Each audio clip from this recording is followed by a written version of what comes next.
going on, everybody? Welcome back. Bye weeks are upon us strong. So it's week 7. We'll have some streamers for you guys. Try to help you guys out a little bit. A couple studs from week 6. I got Joey B from the Bengals. Kind of went off. I was tinkering all week with this in DFS in our main league with the Allen Diggs stack or the Chase and Burrow stack. I picked the wrong one. You could have went good either way, though.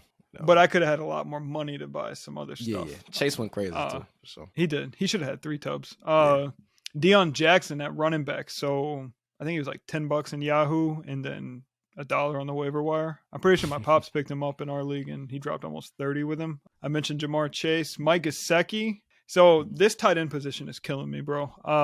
What was it, 2 weeks ago? I picked up Taysom Hill, talked about him. Yeah. And then the next week he goes off. I drop him, he goes off. So then I pick up Gesicki last week and play him thinking like, oh, backup quarterback, tight end security blanket. Right. Nothing. So I bench him because my tight end came back. So I'm like, all right, cool. He goes off for 25 on my bench this week. So I've been a week off on the tight ends. It's tough. So I think I have the right streamer this week when we get to that finally. Okay. My flex / receiver, I got Brandon Ayuk. He finally did his thing. I know you were loving that over on your lineup. Finally. But yeah, that kind of wraps it up for me as far as my studs. Yeah, Brandon Ayuk snap, bro. I think he can be number 1 over there for real, given the targets, but for sure. I like that. Just hopping straight into the quarterbacks, man. Matt Ryan, man, he came out slinging it around. Yeah. Hey, man, 389 yards passing, 3 touchdowns. He put up about 27 points, 16 PPR points, man. Not a solid game. We was wondering, like, hey, running backs out, what's going to happen? He had another solid game, man. So good for him, man. Good for the Colts, man. Finally getting that winning side of things. At the running back position, Ramondre Stevenson.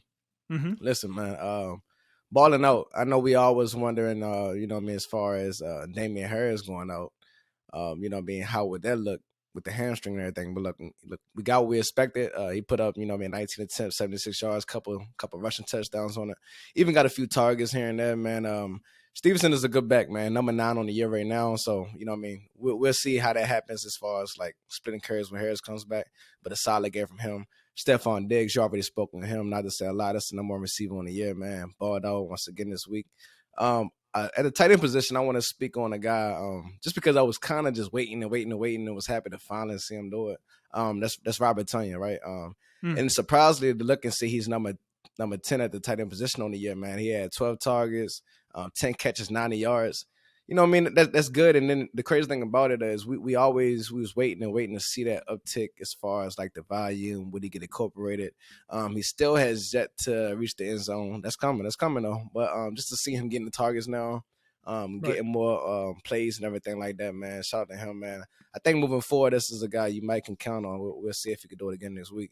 At the flex spot, man, I have Claypool there. Now, this week, I think it was more so off just the value of what he was doing, man. He had 7 targets, 7 catches, 96 yards in the touchdown. But then just watching that game, right? Every time they needed a big catch, a big play, man, he was there. He was making it happen, man. And just good for him as well, a guy who, his rookie year, he balled out. We've been waiting for the fantasy upside, but I think this week it was good to see him reappear, man, and ball out this week, man. So shout out him. It's crazy because that was the other part of my stack is I had to replace Claypool with Higgins. So if I would have went Joey B, I would have had Claypool with it and killed crazy. It. Switching over to the duds, I got Aaron Rodgers. He kind of pooed the bed against the Jets. Yeah. I don't know what's going on over there. Kareem Hunt at running back. This one threw me for a loop, man. It was like the perfect Kareem Hunt game script over there in that game, and he had 1 target. So I don't know. I got to go back and watch that one. That one didn't add up. And then boomer bust freaking Mike Williams on Monday night, bro. Jesus. Yeah. Boom or bust freaking Taysom Hill at tight end as well. And then Benjamin, 9.5 PPR, but he only had 53% of the rush share, which is not what people expected this week. Nah. So yeah, be cautious playing Benjamin. Yeah. He burned me too for sure. Like we all thought that. Nobody's wrong, man. But as far as it does, man, I would say the quarterback position, Carson Wentz, bro. How you only have 99 yards, right? Oof, yeah, it's you terrible. know, that Thursday night game was brutal enough to watch. But if you had him in your lineup, I'm not sure who played him anyway. But you know, what I mean, just to have that type of output, man, definitely a dud on a week. At the running back position, I have a similar guy who, you know, what I mean, that was like Benjamin, where I was like, he finally had that game. I expect a little bit more. It was in Jeff Wilson. But then just looking at it, I'm not understanding what happened, man. He only had 7 attempts, 25 yards. He even lost the fumble, man. 0.5 PPR points. That's almost as close as you can to get to 0. You know what I mean?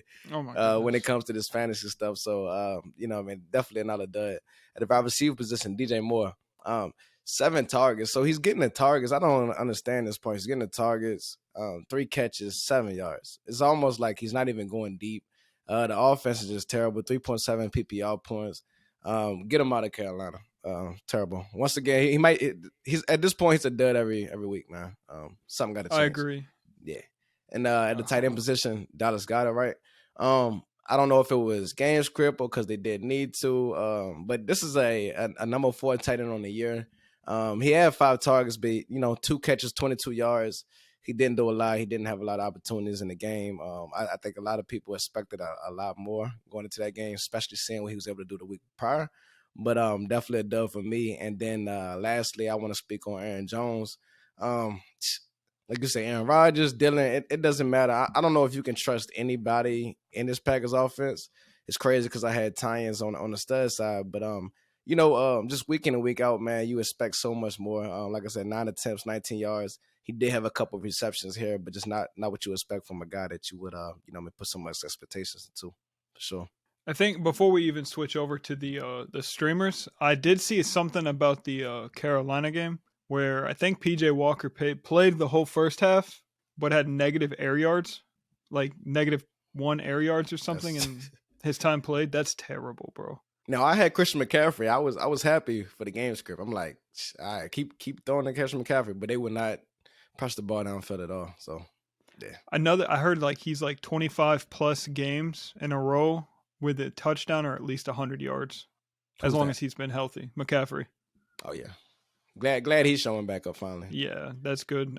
Yeah. Lastly, what would you like? Oh, Aaron Jones. Yeah, I would stay away from this Green Bay offense. Maybe besides Tunyon for now. Yeah. Till they figure something out. Because if they're going to be in these terrible game scripts and they can't run AJ Dillon is like, you can't play AJ Dillon. Nah, right now. I done benched AJ Dillon. I had the trade block. So yeah. You're forced kind of to play Aaron Jones where you drafted him and just pray for a couple TDs or 10 points maybe. Switching over to my week 4 streamers. What you got?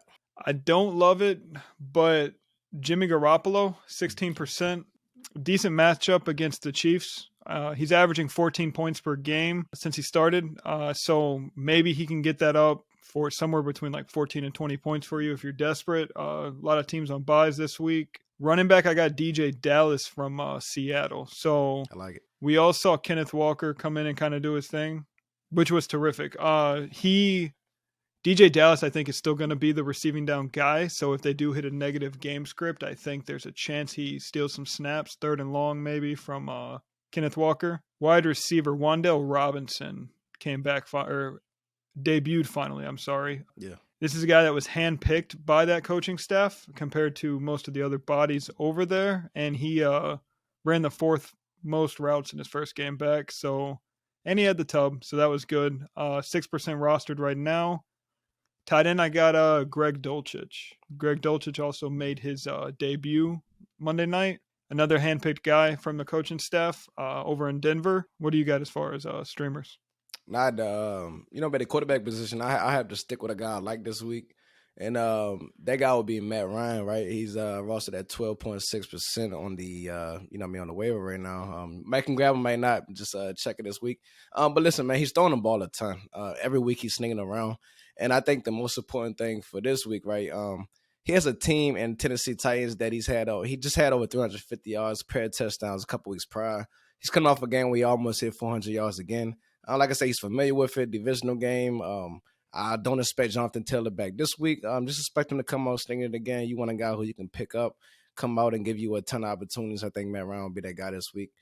just on the waiver wire if you need a guy for sure. At the running back position, right?